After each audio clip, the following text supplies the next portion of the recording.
16절로 47절까지 교독을 하도록 하겠습니다. 제가 먼저 읽겠습니다.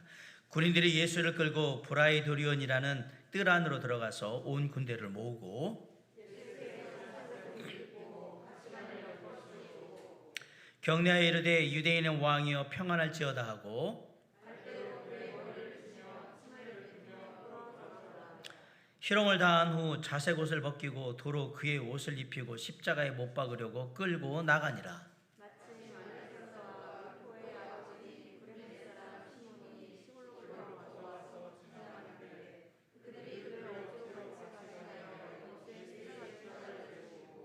예수를 끌고 골고다라 하는 곳, 번역하면 해골의 곳에 이르러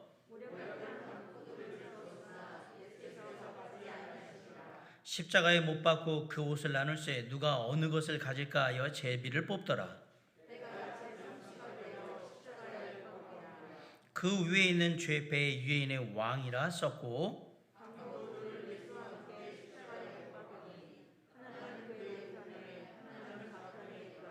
지나가는 자들은 자기 머리를 흔들며 예수를 모욕하여 이르되 아하 성전을 헐고 사흘에 짓는다는 자여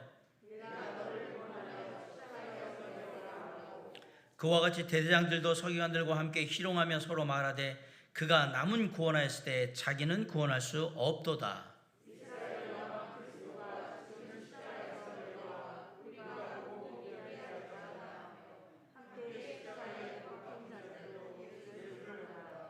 제6시가 되매 온 땅에 어둠이 임하여 제9시까지 계속하더니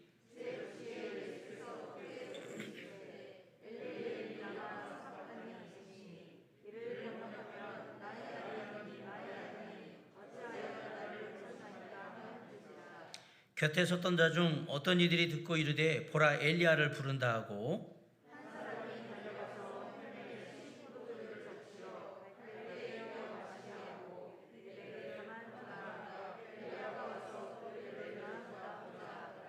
예수께서 큰 소리를 지르시고 숨지시니라.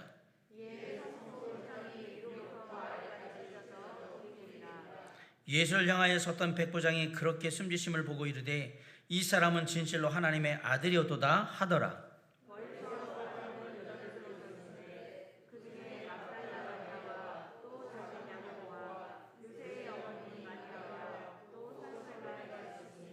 이들은 예수께서 갈릴리에 계실 때에 따르며 섬기던 자들이요 또 이외에 예수와 함께 예루살렘에 올라온 여자들도 많이 있었더라.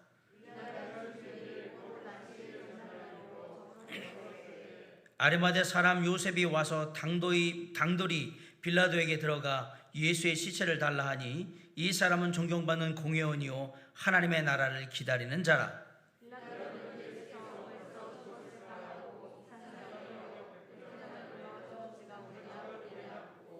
백부장에게 알아본 후에 요셉에게 시체를 내주는지라.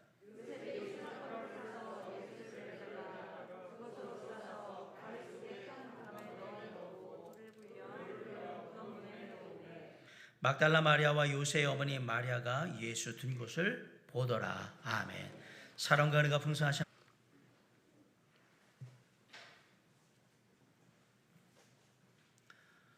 오늘은 종료주일입니다. 종료주일은 예수 그리스도께서 십자가에 고난 당하시기 위해서 예루살렘 성에 입성한 것을 기억하는 그러한 절기이거든요. 이 종료주일이 지나고 고난주간이 지난 다음에 예수님은 십자가에 금요일에 달리시게 되었는데 예수님이 당하신 십자가의 처형은 그 당시 로마뿐만 아니라 고대 아프리카나 이집트, 또 바사, 헬라 이런 데서 유행했던 그런 형벌입니다. 십자가형은 너무 잔인하고 끔찍하고 치욕스러운 것이어서 일반적으로 로마 사람들한테는 행해지지 않았다라고 합니다. 대신에 노예나 반란을 일으킨 자나 극악한 강도 같은 이렇게 사회적으로 흉악범들에게 주어졌던 그런 형이 바로 이 십자가형이라고 합니다. 보통 십자가에 달리면 3일 정도를 그대로 십자가에서 매달아 놓는데 3일 정도 십자가에 매달게 되면 탈진이 되면서 사람이 이제 아프기 시작하고 고통이 오거든요. 이 의미는 최대한 고통을 당하다 죽으라고 십자가에 3일 동안 매달아 놨던 거예요. 그러면 이제 보통 대부분의 사람들이 3일 정도 지나면 다 죽었다라고 얘기합니다. 그 고통과 탈진이 너무 심하니까 이것을 아는 사람들은 그냥 빨리 죽여달라고 했는데 그들에게 자비를 베풀어주는 방법이 뭐였느냐? 다리를 부러뜨리거나 창으로 찔러서 물과 피를 다 쏟게 해서 빨리 죽게 하는 거. 그게 방법이었던 거예요. 사형시의 시체가 이렇게 죽은 사람의 이제 시체가 연고지가 그곳에 있으면 연고지에 있는 사람들한테 주어서 장사를 지냈지만 연고지가 없거나 아주 극악무도한 흉악한 범죄자는 주지를 않고요. 그 시신을 그 독수리들이 밥으로 먹을 수 있도록 이렇게 내던져가지고 그래서 쪼아먹게 만드는 그러한 형벌을 또 줬다고 합니다. 예수님께서 십자가에 3일 동안 매달려 있지 않으시고요. 예수님은 하루에 끝나셨거든요. 오전 9시에 달리셔서 오후 3시에 운명하셨어요. 그럼 잘 보시면 워낙에 다리를 꺾고 창으로 찔러서 물과 피를 다 쏟게 해야 되는데 다리는 꺾이지 않았다라고 되어 있고요. 대신에 창으로 찔러가지고 물과 피를 다 쏟게 만들었던 것을 우리가 보게 됩니다. 예수님이 십자가에 못 박히셨다는 말은 이러한 고통들이 다 함축되어 있는 말입니다. 우리가 상상할 수 없는 수치와 모욕이 다 담겨 있는 그러한 말씀이기도 한 거예요. 십자가에 달리신 예수 그리스도, 그분이 우리의 죄를 지고 가는 어린 양으로 달리신 거고요. 죄 없으신 예수 그리스도는 그렇게 처절하게 십자가에서 돌아가셨던 겁니다. 오늘 본문 말씀을 보면 본문은 분명히 예수님이 십자가에 달려 죽으시는 고난에 대한 이야기인데 예수님 주변에 여러 사람들이 등장을 하고 있고요. 그들이 보여주는 예수님의 십자가의 사건에 대한 반응이 참 흥미롭게 다가오고 있습니다. 예수님을 죽이기로 결의를 하고 예수님을 십자가에 못 박은 사람들의 입술을 통해서 마가는 십자가의 고난이 단순한 고난이 아니고 사람들을 변화시키는 놀라운 능력이 그곳에 있다라는 사실을 우리에게 얘기해 주고 있습니다. 사도 바울은 고린도전서 1장 18절에서 십자가의 도가 멸망하는 자들에게는 미련한 것이요 구원을 받는 우리에게는 하나님의 능력이 된다라고 분명히 말씀하고 있는데 오늘 본문에 보면 이 십자가의 도가 미련한 것이 되는 사람들이 있는 반면에 이 십자가의 도가 우리를 구원하는 능력이 되는 것을 경험하는 사람들이 놀랍게도 예수님의 십자가의 사건 그 현장에 같이 있다라는 사실이에요. 자, 예수님께서 십자가에 고난 당하실 때에 가까이 있던 사람들은 어떻게 예수님에게 반응을 했을까요? 어떻게 예수님을 증거했을까? 첫 번째로 조롱하는 말들이 사실로 바뀌게 됩니다. 먼저 마가는 예수님을 조롱하는 사람들이 하는 말 속에 놀라운 진리가 담겨 있다라고 우리에게 얘기합니다. 16절 이하에 보면 로마 군병들이 예수님께 자색 옷을 입히고 가시로 된 면류관을 씌운 후에 유대인의 왕이여 평안할지어다 라고 말하면서 갈대로 예수님의 머리를 때리고 얼굴에 침을 뱉고 조롱하듯이 꿇어서 절하면서 그냥 그렇게 장난을 친 모습부터를 보여주고 있어요. 솔직히 우리 생각 같아서는 이런 수치스럽고 모욕적인 장면은 성경에서 그냥 다 빼버렸으면 좋을 것 같아요. 예수님한테 정말 수치스럽고 모욕스러운 장면이잖아요. 그리고 그냥 아주 멋있고 은혜롭고 폼나는 것들만 다 기록하면 좋을 것 같은데 왜 이런 수치스럽고 모욕적인 장면까지 다 기록을 하셨을까? 그 이유가 참 궁금해집니다. 더욱이 이런 구절이 여기가 다가 아닙니다. 지나가는 자들과 대제사장들과 서기관들과 함께 십자가에 못 박힌 자들까지 예수님을 조롱하는 말을 막 쏟아내고 있습니다.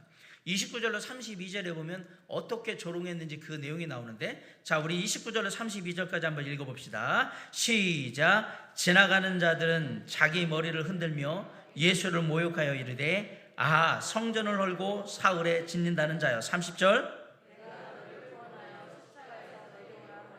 31절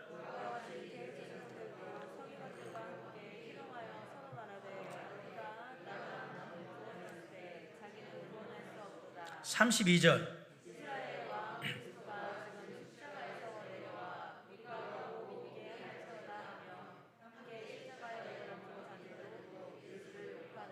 자, 29절로 32절에 보면 지나가는 자들도 조롱을 했고 대제사장들과 서기관들도 조롱을 했고 그 다음에 함께 십자가에 못 박힌 자들도 조롱을 했다라고 분명히 기록되어 있습니다. 사실 앞뒤 문맥을 생각할 때 이 내용 빼도 별 상관없습니다. 오히려 빼는 게 더 자연스러울 수도 있겠다라는 생각이 들어요. 27절 말씀에 강도 둘을 예수와 함께 십자가에 못 박으니 하나는 구이 우편에 하나는 좌편에 있더라 라고 하고, 31절 하반절 말씀을 딱 여기다 붙이면 함께 십자가에 못 박힌 자들도 예수를 욕하더라, 이렇게 끝내면 더 자연스러울 것 같은데 왜 마가는 예수님을 조롱하는 자들의 그 말의 내용들을 낱낱이 다 기록을 하고 있을까? 아마도 마가는 예수님을 조롱하는 자들의 그 입술을 통해서 역설적으로 예수 그리스도께서 우리의 진정한 구원자 하나님이 되신다는 사실을 증명하려고 한 것 같습니다. 조롱하는 자들은 지금 자신들에게 맡겨진 역할들, 즉 자신들도 모르는 사이에 예수 그리스도를 증거하고 있는 그 일을 충실하게 잘 하고 있는 거예요. 사실 자기는 몰라요, 자기가 그 일을 하고 있는지. 그런데 그들이 하는 말은 역설적으로 바꿔보면 예수 그리스도를 증거하는 말들인 거예요. 로마의 군병들은 예수님에게 자색 옷을 입히고 가시 면류관을 씌웁니다. 그런데 그들이 예수님께 자색 옷을 입힌 것은 자색 옷이 왕을 상징하는 색깔이었기 때문에 자색 옷을 입혔던 거예요. 그리고 그렇게 장난을 쳤던 거예요. 그리고 다시 옷을 벗기게 되죠. 그리고 그들은 비록 가시로 만든 관이었지만 예수님의 머리 위에 관을 세워줬어요. 왕관을 세워줬어요. 그것은 결국 왕을 상징하는 거거든요. 저들은 예수님을 비웃고 조롱하기 위해서 지금 장난을 치고 있는데, 결국 사실은 자신도 알지 못하는 사이에 원래 진짜 왕이셨던 예수님에게 당신이 왕이시고 당신이 그 사람이 맞습니다, 성경의 예언들을 그대로 다 증명해주고 있는 거예요. 이들의 예언처럼 예수 그리스도는 진짜 만왕의 왕이셨어요. 빌립보서 2장 9절로 11절에 보면 이러므로 하나님이 그를 지극히 높여 모든 이름 위에 뛰어난 이름을 주사 하늘에 있는 자들과 땅에 있는 자들과 땅 아래에 있는 자들로 모든 무릎을 예수의 이름에 꿇게 하시고 모든 입으로 예수 그리스도를 주라 시인하며 하나님 아버지께 영광을 돌리게 하셨느니라. 에베소 1장 21절로 22절에 보면 모든 통치와 권세와 능력과 주권과 이 세상뿐 아니라 오는 세상에 일컫는 모든 이름 위에 뛰어나게 하시고 또 만물을 그의 발 아래 복종하게 하시고 그를 만물 위에 교회의 머리로 삼으셨느니라. 로마 군병들이 예수님을 조롱하기 위해서 했던 이런 장난들이 바로 성경이 말하는 예수 그리스도께서 하나님이시고 왕이시라는 사실을 증명하는 그런 말씀들의 성취였던 사실이에요. 29절로 30절에 보면 십자가의 형장을 지나가던 사람들이 예수님을 조롱하면서 이렇게 말을 합니다. 아하, 성전을 헐고 사흘에 짓는 다는 자여, 내가 너를 구원하여 십자가에서 내려오라. 네가 너 구원해서 한번 내려와봐라 라고 모욕을 해요. 이 말씀 예수님께서 신문당할 때 거짓 증인들이 예수님께 퍼붓던 얘기예요.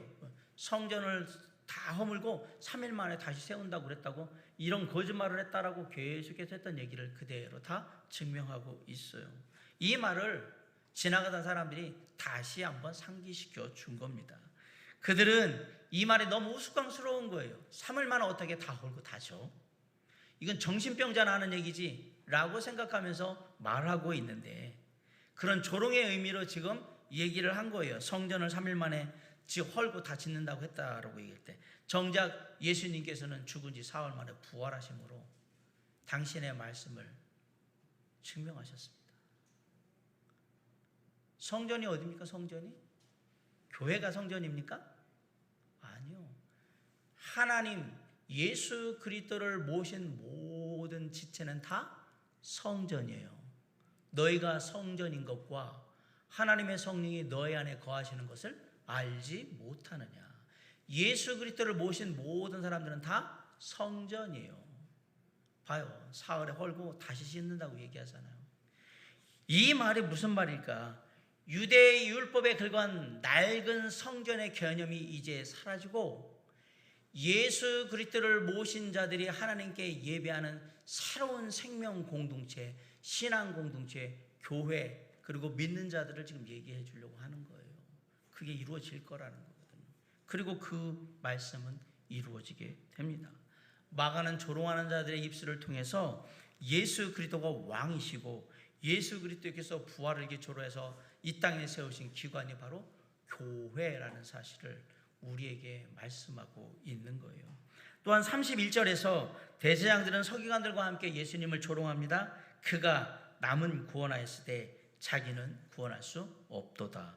이 말에 놀라운 진리가 달려 있습니다. 어떤 진리가 담겨 있을까요? 이들이 말한 것처럼 예수님은 남을 구원하는 분이 맞습니다. 마가복음 10장 45절에 인자가 온 것은 섬김을 받으려 함이 아니라 도리어 섬기려 하고 자기 목숨을 많은 사람의 대속물로 주려 함이라. 예수님은 당신의 목숨을 많은 사람들의 구원을 위해서 대속물로 주신 구원자, 즉 남을 구원하시는 분이 맞습니다. 자신을 구원하지 못한 게 아니라 남을 구원하시기 위해서 당신은 그 일을 안 하신 거죠. 또 32절에서 대제사장들은 서기관들과 함께 예수님을 향해서 이스라엘의 왕 그리스도라고 조롱을 해요. 이스라엘의 왕 그리스도. 그런데 이거 제사장들이 예수님을 신문할 때 늘 물었던 질문이에요. 네가 하나님의 아들 그리스도가 맞냐고 계속해서 질문을 했어요. 그런데 대제사장들이 뭐라고 하는지 이스라엘의 왕 그리스도가 예수라고 얘기하는 거예요. 자기들은 조롱을 한다고 얘기하는데 자기들은 지금 사실을 얘기를 하고 있는 거예요. 다 맞습니다. 예수님은 진실로 인류를 구원하신 구원자 그리스도가 맞습니다. 조롱하는 자들은 자신들이 알지 못하는 사이에 예수 그리스도 하나님을 인정하고 하나님의 말씀에 그렇게 기록되어 있는 것들을 다 지금 확인해 주고 있는 거예요. 일반적으로 하나님은 당신을 따르는 하나님의 사람들을 통해서 하나님의 역사, 특별히 구원의 역사들을 이루십니다. 그런데 오늘 본문을 보니까 하나님을 반대하고 하나님을 조롱하고 비난했던 사람들을 통해서도 하나님은 당신의 구원에 도움이 되도록 해서 그것을 이룰 수 있도록 이끄시는 모습을 우리가 보게 되는 겁니다. 하나님은 얼마든지 하나님을 믿지 않는 사람들을 통해서 그들을 사용해서 하나님의 구원의 계획이 얼마나 놀라운지 그것을 증명해 주고 계신 거예요. 이 놀라운 사실을 깨닫게 된다면 하나님의 구원의 역사와 그 구원의 역사를 이루어가는 방법을 생각할 때 그저 우리는 감탄할 수밖에 없는 거예요. 진짜 하나님을 찬양할 수밖에 없는 거예요. 놀랍다. 어떻게 하나님을 조롱하고 하나님을 모욕하는 그런 사람들을 통해서 하나님은 당신이 메시아 예수 그리스도인 것을 증명해 나가며 그들에게 전할 수 있을까? 우리의 상상을 뛰어넘는 일을 하고 계신 거예요. 가룟 유다의 배신을 통해서 예수님을 십자가를 지게 하잖아요. 그리고 십자가라는 잔인한 형태를 지게 하셨어요. 그런데 놀랍게도 이 십자가가 끝이 아니라 하나님과 인간 사이를 다시 회복시키고 인간과 인간 사이를 다시 회복시키는 놀라운 화해의 통로가 되게 한 게 뭐였냐? 예수 그리스도가 달린 십자가였어요. 하나님의 이 빈틈이 없고 완벽한 역사하심 앞에서 우리는 그저 놀랄 뿐이고 우리는 그저 감사할 따름이고 그리고 우리는 그 하나님께 영광을 돌릴 뿐입니다. 조롱하는 자들의 말을 사실로 바꾸신, 변화시키신 하나님이 결국은 이 세상의 모든 역사를 주관하시는 주관자이시다는 사실을 우리는 보게 됩니다. 모든 것이 합력하여 선을 이룬다고 했을 때 세상의 조롱과 핍박조차도 예수께서 구원자 그리스도 메시아라는 사실을 증명하는 데는 부족하지 않더라. 하나님은 그것도 쓰셨다라는 사실이에요.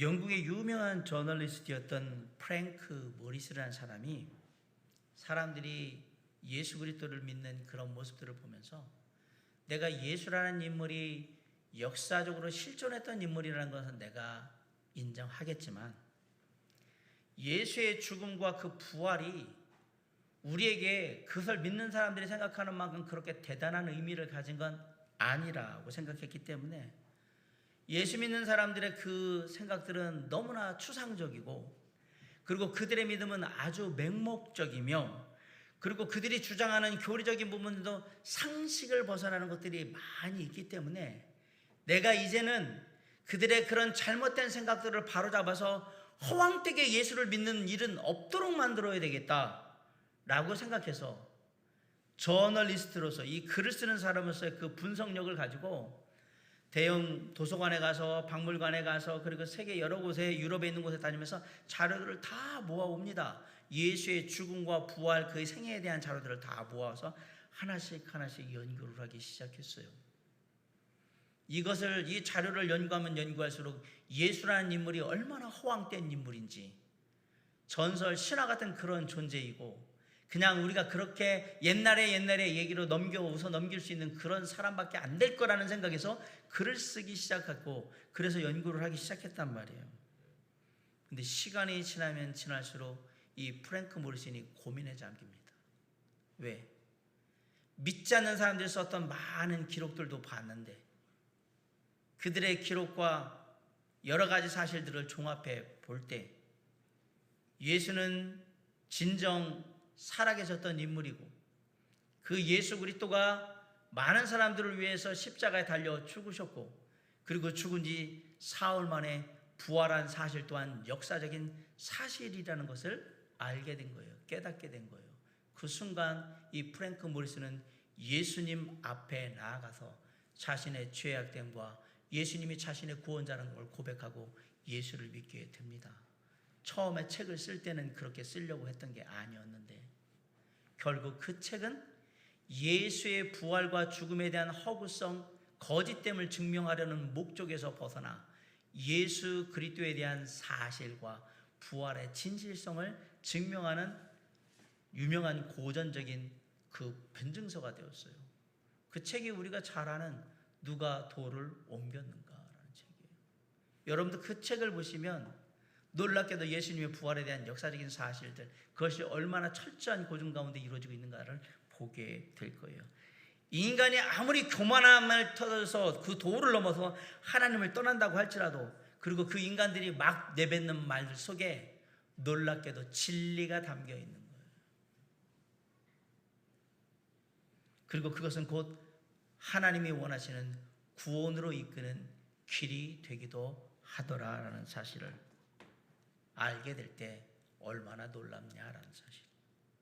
사다마귀는 예수 그리스도를 가룟유다의 배신을 통해 십자가에 달려 죽게 하면 자기가 이길 거라고 생각했어요. 그런데 놀랍게도 그것이 예수님께서 온 인류를 구원하시는 하나님의 통로가 된 것을 깨달았을 때 얼마나 낙심이 됐을까요? 사단마귀는 가룟유다와 빌라도 총독과 대제장들과 바리새인들과 서기관들과 거기에 야합하는 군중들을 통해서, 간교한 역사를 통해서 하나님의 구원의 역사를 어떻게든지 깨보려고 했는데, 문제가 있게 만들려고 해봤는데, 오히려 그것이 하나님의 역사를 더욱더 확고하게 이루는 일들이 되고 말았을 때 아마도 사탄마귀는 절망했을 겁니다. 여러분 기억하세요.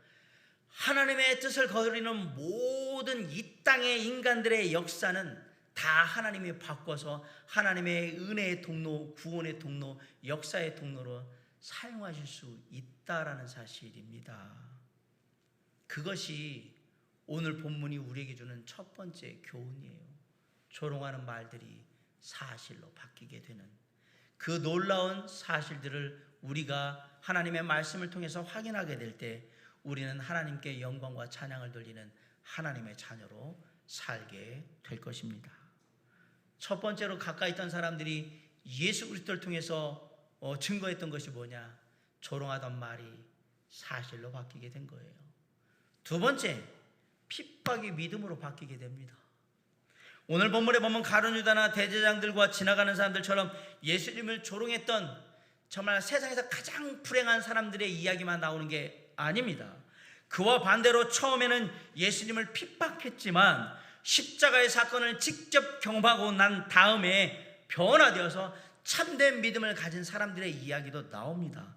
바로 예수님을 십자가에 못 박는 책임자였던 로마 백부장과 그렇게 돌아가신 예수님의 시신을 수습했던, 장례를 졌던 아리마대 요셉이 바로 그런 사람이에요. 로마의 백부장은 예수님께서 십자가에 달려 죽으실 때 빌라도의 명령에 따라 직접 이 모든 형벌을 주관한 사람이에요. 집행한 사람입니다. 그런 그가 예수님이 십자가에 달려 죽으시는 것을 보고 39절에 이렇게 고백합니다. 이 사람은 진실로 하나님의 아들이었도다. 이분이 하나님의 아들이다. 로마 백부장의 고백은 예수님께서 십자가에 달려 죽으신 그 순간에 이루어졌습니다.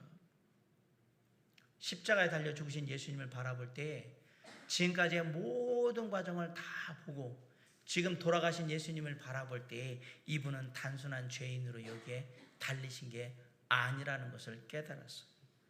이분들은 특별한 존재, 오히려 죄인들을 구원하시기 위해서 이 땅에 오신 하나님의 아들 그리스도셨다라고 고백한 거예요.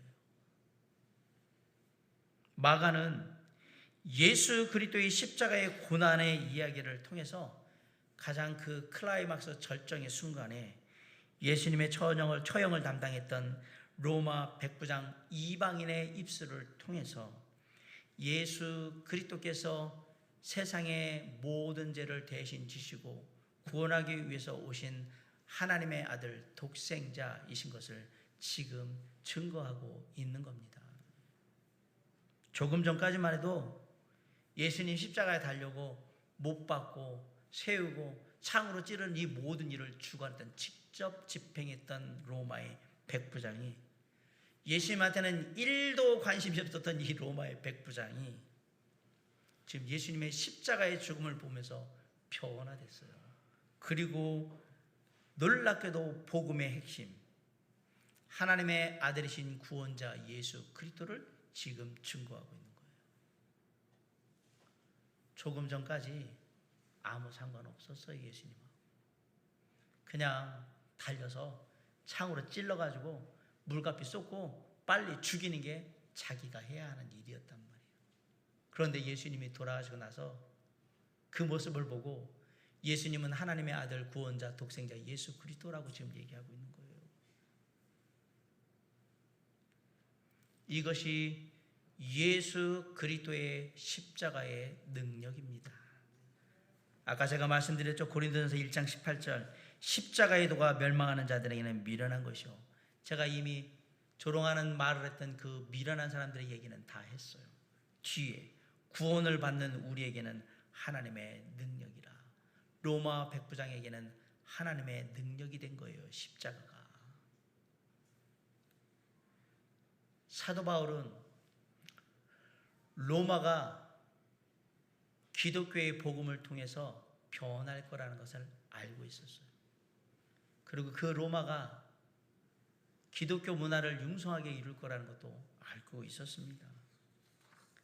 로마뿐만 아니라 예수 그리스도의 십자가의 복음이 온 인류를 변화시키고 하나님 앞에 모든 사람을 돌아오게 할 것이다. 그 일을 우리가 맡았다라는 그 사실을 알고 있었어요.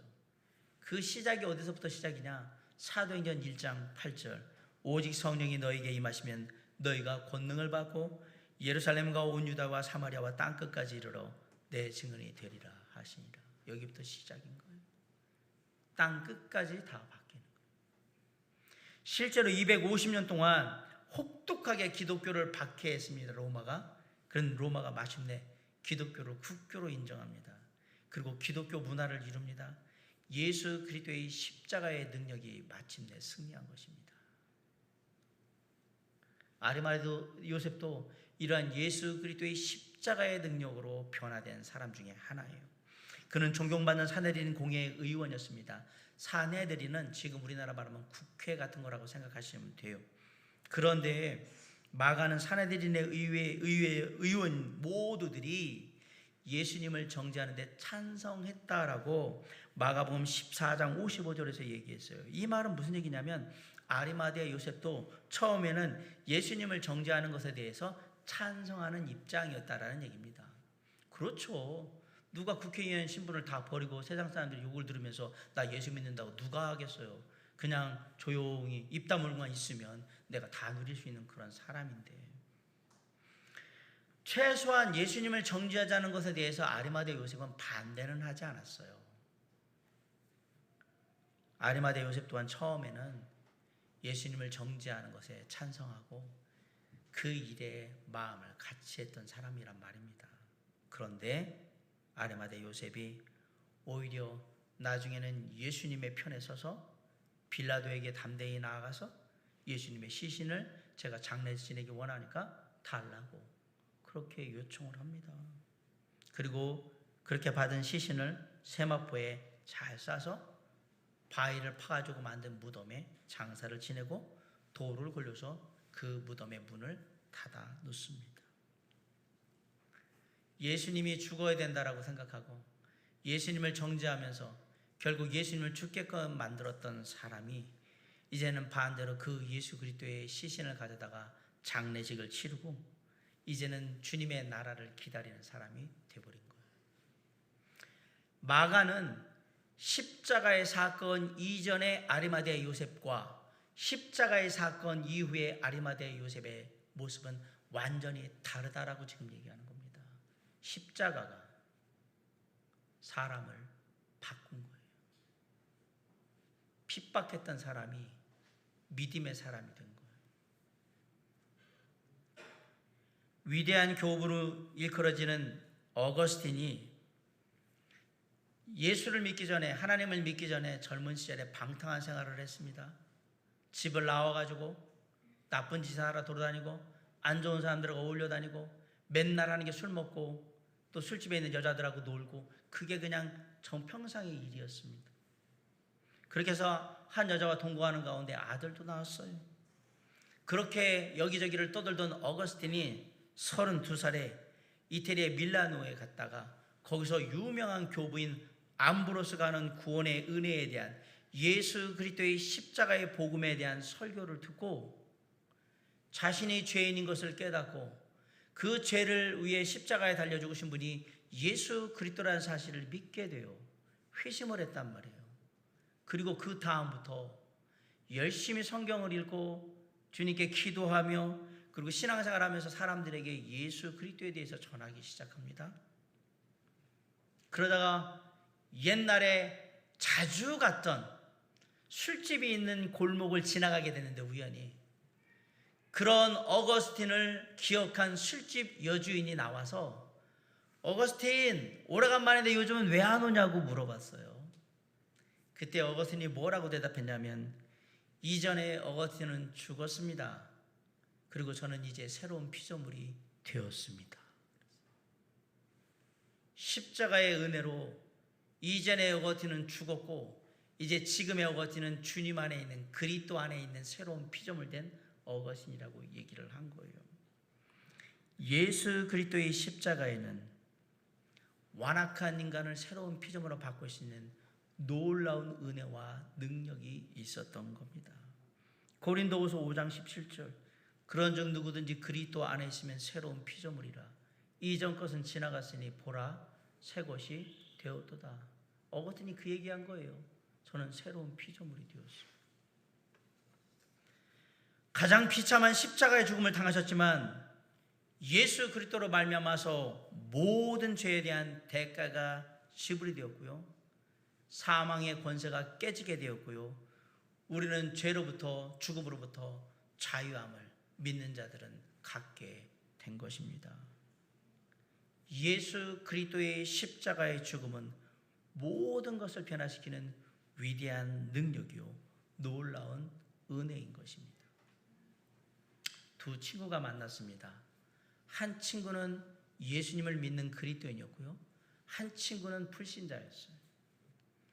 원래 예수를 믿지 않았었는데 갑자기 예수님을 믿게 되니까 이 친구가 만났을 때 불신자 친구가 물어봤어요. 요즘 교회 다닌다면서 하나님 믿는다는 얘기가 있는데 그러네. 나도 궁금한 게 많은데 예수에 대해서 이제 뭐 잘 믿으니까 잘 알겠구만. 어디 좀 들어보게. 삼위일체 하나님이 어떤 건가? 미안하지만 잘 모르겠네. 그래? 예수님이 살아생전에 설교를 몇 번이나 했나? 그것도 잘 모르겠는데. 참. 그러면 교회들은 왜 이렇게 교파가 많은 건가? 이거 왜 많아진 건데? 미안하지만 나 그것도 잘 몰라. 아니 예수 믿고 그리스도인이 됐다면서 그런 것도 몰라? 그럼 뭘 안다는 얘기야? 자네 말이 맞아. 나 아무것도 몰라. 그런데 부끄럽지만 몇 가지 분명하게 알고 있는 건 있어. 3년 전까지 나는 술주정뱅이였고, 나는 세상에서 빚도 많이 져서 맨날 도망다니는 입장이었고, 내 가정은 다 무너져서 내 아내와 내 아이들은 내가 저녁 때 들어오지 않기를 간절히 기도하는 그러한 가정이었네. 맨날 술 먹고 들어가서 아내와 아이들을 패고 학대하고, 그게 내 삶이었어. 그런데 어느 날 예수님이 나에게 오셔서 내가 죄인이고 내 죄를 위해서 십자가에 달려 죽으심으로 말미암아서 죄인된 나의 모든 죄악을 다 용서하셨고, 그 사실을 믿는 나를 자녀 삼으신다고 말씀하셨네. 그래 나는 예수님을 믿게 됐어. 그리고 나는 이제 바뀌었어. 나는 이제 술도 마시지 않네. 빚도 다 갚았네. 그리고 우리 가정은 화목해져서 매일 저녁 내 아내와 내 아이들은 내가 집에 들어오기만을 손꼽아 기다리고 있다네. 다른 건 다 몰라도 내가 두 가지는 꼭 알고 있는데, 내가 지독한 죄인이었다는 사실 하나, 그리고 그럼에도 불구하고 지독한 죄인된 나를 위해서 이 땅에 오셔서 십자가에 달려 죽으심으로 나를 구원하시고 나를 자녀 삼으신 그분이 바로 예수 그리스도라는 사실 둘, 내가 이 두 가지 사실은 분명히 기억하고 알고 있네. 하나님이 이룩하신 구원의 역사, 구원의 은혜는 정말로 오묘하고 신비한 겁니다.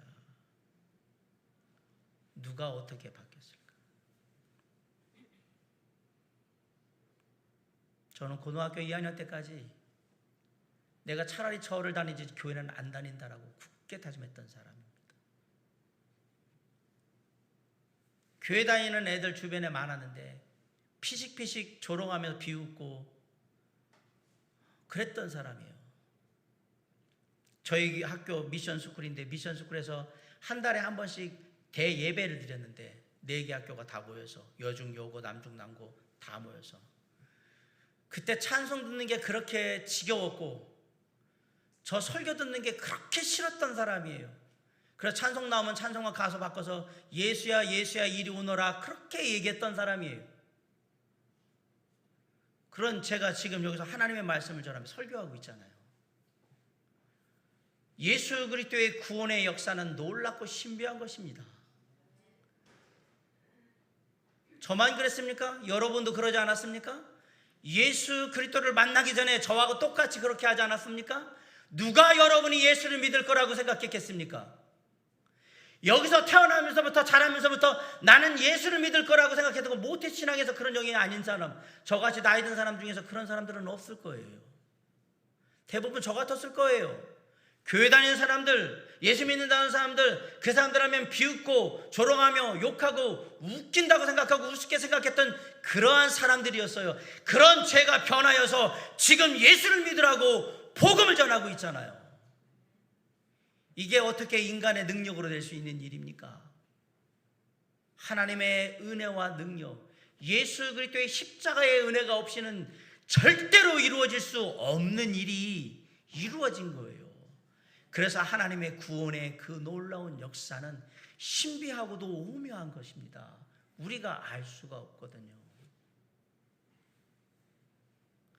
여러분, 세상의 역사 속에서 인간들이 저지른 수많은 안 좋은 짓거리들, 그 짓거리들조차도 하나님이 하나님의 구원 계획 속에서 은혜롭게 다 사용하실 수 있어요. 여러분 무슨 얘기인지 이해가 가십니까? 그들의 그런 모습을 보면서 우리는 누가 필요하다는 걸 아냐? 예수가 필요하다는 걸 압니다. 이 세상이 온전해지려면 오직 하나님의 통치가 있어야 된다는 사실을 우리는 깨닫게 된 거예요. 모든 것이 합력하여서 선을 이루는데 그 선이 우리 주 예수 그리스도의 구원의 역사가 되는 거예요. 배신의 역사, 조롱의 역사, 희롱의 역사, 핍박의 역사가 있었는데 놀랍게도 이 다 부정적인 것들이 다 변하여서 예수 그리스도가 하나님이신 것을 구원자시라는 것을 증명하는 사실이 됐고, 그 사실을 확인한 사람들은 믿는 자가 됐던 거예요. 저도 그 중에 하나고. 오늘 마가는 예수 그리스도의 십자가의 고난의 그 이야기 속에서 놀라운 인생의 반전을 이룬 사람들을 지금 또 얘기하고 있는 거예요. 물론 한쪽에는 십자가의 도가 미련한 사람으로 그냥 남은 사람들도 있지만, 놀랍게도 한쪽에는 그 십자가의 도가 우리를 구원하시는 하나님의 능력이 되는 인생의 반전을 이룬 사람도 보여주고 있습니다. 우리 안에 일어난 모든 일들은 결국은 주님의 구원을 위한 계획 속에 다 들어가게 될 겁니다. 우리의 가족들 가운데, 우리의 친구들 가운데, 우리의 직장 동료들 가운데, 이웃들 가운데 예수님 얘기하고 기독교 얘기하면 지금 코로나19 상황에서는 별별 욕을 하고 입에 담기 어려운 얘기들을, 우리가 듣기 정말 거북한 얘기들을 막 쏟아내는 사람들이 있을 거예요. 그 모든 모욕과 조롱과 희롱과 핍박의 역사는 결국 예수 그리스도께서 우리의 구원자 되시며 주님만이 우리를 죄에서 구원할 놀라우신 독생자 하나님이 되신다는 사실을 우리로 하여금 깨닫게 하는 통로가 될 것입니다. 내일부터 고난주간입니다. 다음 주일에는 이제 우리가 부활주일을 맞게 될 겁니다. 제가 오늘 말씀드렸습니다. 예수님의 십자가의 사건을 가까이 지켜본 사람들, 그들의 조롱하는 말은 사실이었고요. 예수님을 핍박했던 사람들은 믿음의 사람으로 바뀌게 되었다라고 말씀드렸습니다. 이게 복음의 능력이요 십자가의 은혜인 것입니다. 이제 더 나가서 우리의 마음속에 이 놀라운 복음의 능력과 십자가의 은혜를 기억하고 새기고 나아가 세상에서 승리할 수 있기를 간절히 바랍니다. 더 나아가서 부활하신 우리 주 예수 그리스도를 다시 배울 때까지 이 땅의 삶에서 그리스도인으로서 그 어떤 상황 속에서도 담대하게 예수 그리스도를 전하고 예수 그리스도를 믿는 하나님의 자녀 그리스도인으로서 당당하게 살아가는 저와 여러분이 됨으로 말미암아서 우리의 삶이 주님에게 기쁨이 되고 또한 우리의 삶이 믿지 않는 사람들에게 살아 역사하시는 하나님 예수 그리스도를 증거하는 귀한 통로가 될 수 있도록 이번 한 주간도 최선을 다해서 주님과 함께 동행하며 주의 은혜 가운데 살아가는 저와 여러분이 될 수 있기를 주님의 이름으로 간절히 축원합니다. 기도하시겠습니다.